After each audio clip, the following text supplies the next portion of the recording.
వందనం స్వామీజీ. మానవుడికి జడ పదార్థాలకి సంబంధం ఉన్నది. వాటి తత్వం తెలుస్తుందా?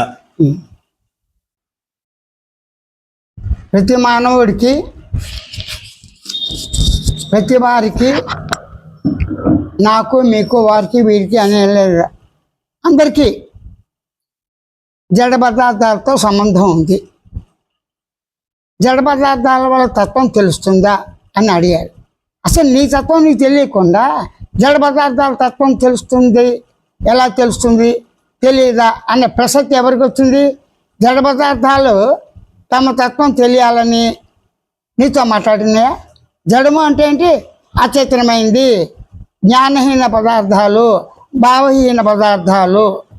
అది ఏదైనా కావచ్చు, దేహం కావచ్చు, అవస్థాత్రయం కావచ్చు, ఇంద్రియాలు కావచ్చు, జాగ్రత్త నిద్రావస్థ కావచ్చు, సృష్టి కావచ్చు, పంచభూతాలు కావచ్చు, సుఖ దుఃఖాలు కావచ్చు, ఏవైనా కావచ్చు.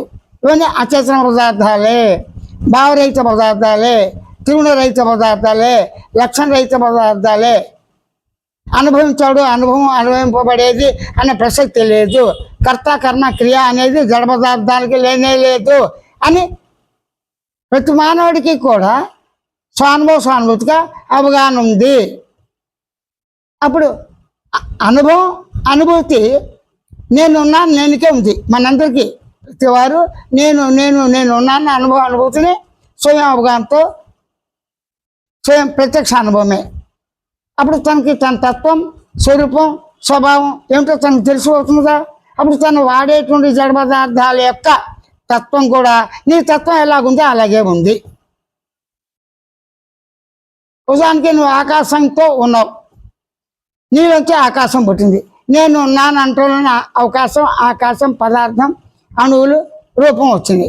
అయితే నేను నాన్న ఆకాశం ఈ జడ పదార్థాలు లోపల బయట అనే భేదం లేకుండా, సూది మన గుర్తు సందేహం లేకుండా సర్వవ్యాపకతో సంపూర్ణంగా పరిపూర్ణంగా ఉంది. అప్పుడు నీ తత్వం ఏంటి? నీ లక్షణం ఏంటి? ఆకాశం ఒక లక్షణం కనుక ఆకాశ లక్షణం నీకు ఎలా తెలిసింది? తెలుగుతో. ఎలా తెలిసింది? గమనించట. ఎలా తెలిసింది? గుర్తించట. ఎలా తెలిసింది? శబ్దంతో. అనుకునేవాడిగా ఉండటం చేతనే. ఈ లక్షణాలు జడ పదార్థాలు లేదని కూడా అందరికీ తెలిసిన విషయమే కదా. అంటే తన తత్వం ఎలా ఉందో తను అనుభవించే అనుభూతిగా జడమైనా కావచ్చు, చేతనమైన కావచ్చు, సుఖం దుఃఖం కావచ్చు, గుణాలు కావచ్చు, ధర్మాలు కావచ్చు, దేవతలు కావచ్చు, దయ్యాలు కావచ్చు, జన్మ కావచ్చు, ప్రకృతి కావచ్చు, పంచభూతాలు కావచ్చు. వాటి తత్వం నీ తత్వం ఎలా ఉంది అలాగే ఉన్నది. అప్పుడు ఏంటి? వాటి తత్వం తెలుసుకున్నందువల్ల నీకు ప్రయోజనమా? నీ తత్వం తెలిస్తే వాటి ప్రయోజనం రెండూ లేవు, రెండూ ఉన్నాయి. ఏ విధంగా సమర్థించుకోవచ్చు. కాబట్టి నేనున్నానే నేను.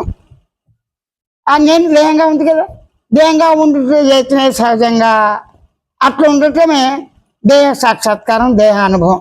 మరి దేహానుభవంలో ఆకలి దెబ్బకేళ్ళు స్వయానుభవం కదా, నిద్రాకాల మేరకు స్వయానుభవం కదా. మరి దీంతో పాటు కట్టుకున్న గూడు కావాలి, ఆకలి దెబ్బలు కావాలి. మరి వస్త్రం కావాలా అక్కర్లేదా? కావాలి. వస్త్రం మన దేనిలోంచి వస్తుంది? మానవ నోట్లోంచి వస్తుందా? తెల్లులోంచి వస్తుందా? అంటే అది మామూలు వ్యక్తికి తెలియదు. కానీ ప్రకృతిలో ప్రతి చెట్టు కదా, ప్రత్యేకత చెట్టు, ప్రతి చెట్టు నుంచి దూది వచ్చేది. ఆ దూది ఉండబట్టే ఈరోజు బట్టలనే. ఆ దూది అనేటువంటి చెట్టు లేకపోతే మానవుడికి రకరకాల భిన్నమైన ఆకారాలకి తగిన విధంగా రకరకాల వస్త్రాలు, పట్టు వస్త్రాలు, జరి వస్త్రాలు, రకరకాల వాటి పేర్లు ఏం చెప్తాం?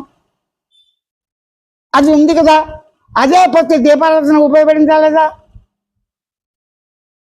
మరి ఇంకేమైనా దీపారాధన ఉపయోగపడుతున్నా? ఆయిల్ కావాలి. కొత్త ఆయిల్ మండుతుందా? నూనె నిప్పంటిస్తే అంటుందా? దానికి బట్ట ఉండాలి. కనుక మనకి ప్రతి ముఖ్యం. ప్రతి ఎక్కడుంది? గర్భగుడిలో ఉంటుంది, ప్రకాశిస్తుంది. నూనె కావాలిగా, నూనె ఉంది. పత్తి నుంచి కూడా నూనె తీస్తారనే విషయం తెలుసా మీకు? ఆ పత్తి నూనెలోనే పత్తి దూది వేసి పెట్టినా కూడా నూనె వస్తుంది కదా. అంటే ఆ నూనె ఏంటి? వెలుగులో మన అందరం వ్యవహార జ్ఞానంలో దేవుడు, గుళ్ళు, గోపురాలు, అలాగే మన ఇళ్ళు అన్నీ కూడా పూర్వంతో దీపారాధనలు ఉండేవి కదా. తర్వాత కిరసనాలు వచ్చి అది వేరే విషయం. అయితే ఇక్కడ దీపారాధన అంటే ఏంటి? దీపం అంటే ఏంటి? ప్రేమిజ. ఇక ప్రేమిజ అంటే ఏంటి? దేహంతో పోల్చుకోండి, ఆకాశంతో పోల్చుకోండి. ఆరాధనకి ఏం చేయాలి? వెలుతురు ఎలా వచ్చింది? నూనె ప్లస్ ఒత్తిడి అగ్ని ఉండాలి. ఇక నూనె ఏంటి? నేనున్నాననే జ్ఞాన ప్రకాశమే. నేనున్నానే శబ్దమే పదార్థం. నేనున్నాను ఉనికే సత్తు. నేనున్నాను చిత్తు. నేనున్నాను ఆనందం.